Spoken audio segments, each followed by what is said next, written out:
سؤال ثاني. سم يا مولاي. بالنسبة طال عمرك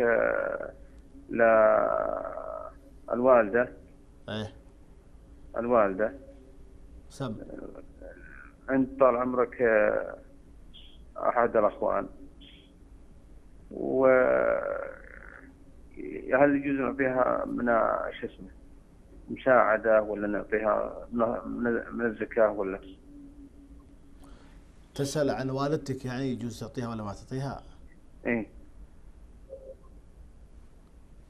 طيب، عجيب. نسأل الله السلامة والعافية. يقول الوالدة هل يعطونها من الصدقة من الزكاة أو لا يعطونها؟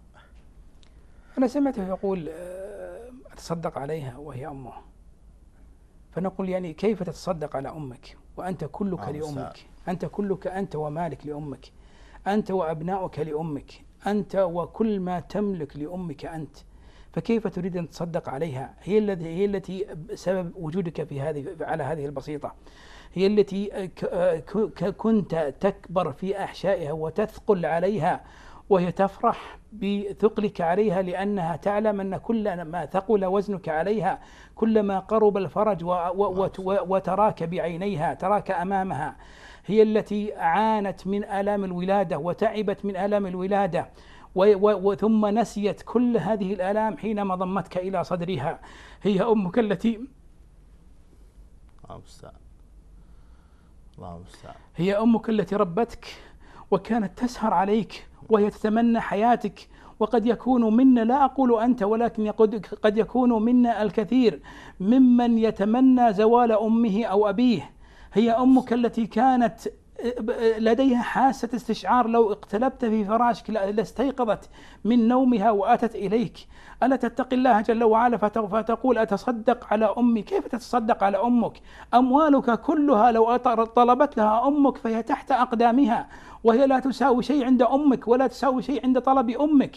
أموالك كلها رهن إشارة أمك، أموالك كلها والله لا تساوي طلقة من طلقات أمك، أموالك كلها والله لا تساوي غضبة من غضبات أمك، أموالك كلها تحت أقدام أمك ورهن إشارة أمك وتحت أوامر أمك، فكيف تقول أتصدق على أمي؟ أمك يجب أن تكون أنت الآن لديك زكاة، ومعنى هذا أنك رجل غني، لديك إمكانية الصدقة، ومعنى هذا أنك رجل غني، لديك الإنفاق، ومعنى هذا أنك رجل غني. يجب أن ترفع أمك عن حاجتها إلى الصدقة. كيف تجعل أمك تقبل الصدقة؟ كيف ترضى على أمك تقبل الصدقة؟ كيف ترضى لنفسك أن أمك تعطيها صدقة؟ أمك تعطيها صدقة يا رجل، اتق الله جل وعلا. أقول هذا لمن اتصل ولغيره من الناس. هذه أمك التي يجب أن تقدمها على جميع الناس، جميع من كان عندك تقدمها، بل حتى على أبيك تقدم أمك. ولذلك رسول الله صلى الله عليه وسلم قال أمك ثم أمك ثم أمك ثم أبوك. فاتق الله جل وعلا، ولا تجعل أمك تأخذ الصدقة أو تمد يدك لأمك وكأنك أنت الأعلى وهي الأدنى. كيف يكون ذلك؟ إلا أنت الأدنى وهي الأعلى في علو البشر.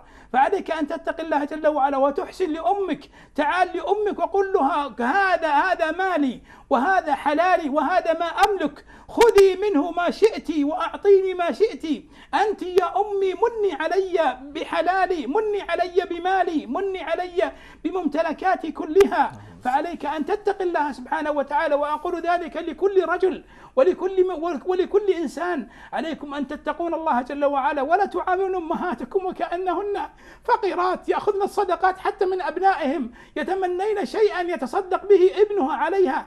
ألا نتقي الله جل وعلا؟ هذه أمهاتنا حملتنا في أحشائها وولدتنا وتعبت في ولادتها وربتنا أجمل تربية، والله أنها تخرج من فمها الطعام لأنها تريد أن تعطيك إياه، ولا يوجد في البيت طعام مثل هذا الطعام، ومع ذلك وتتمنى أن تأكل هذا الطعام إلا أنها تتركه. رأينا كثير من الآباء يترك الفاكهة ويترك بعض الأطعمة من أجل أن يأكلها أبناؤه ومن أجل أن يستمتع بها أبناؤه. فعلينا أن نتقي الله جل وعلا وننظر لأبوينا نظرة حنان ونظرة حب ونظرة وفاء ونظرة عطف، بأن لا نأتي ونعطي أمنا صدقة. كيف يكون ذلك؟ عليك أن تتقي الله جل وعلا وأن تحسن إلى هذه الأم.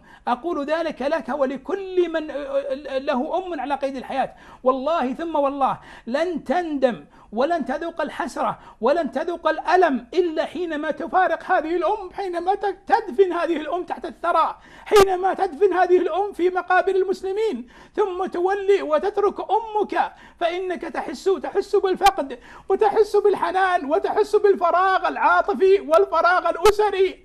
كم من أم جمعت أبنائها في بيتها، فلما ماتت تفرق الأبناء، لما ماتت صارت المشاكل في الأسرة، لما ماتت راح الأبناء في كل واد يهيمون، لما ماتت لا يرى الابن أخاه إلا بعد سنة أو سنتين.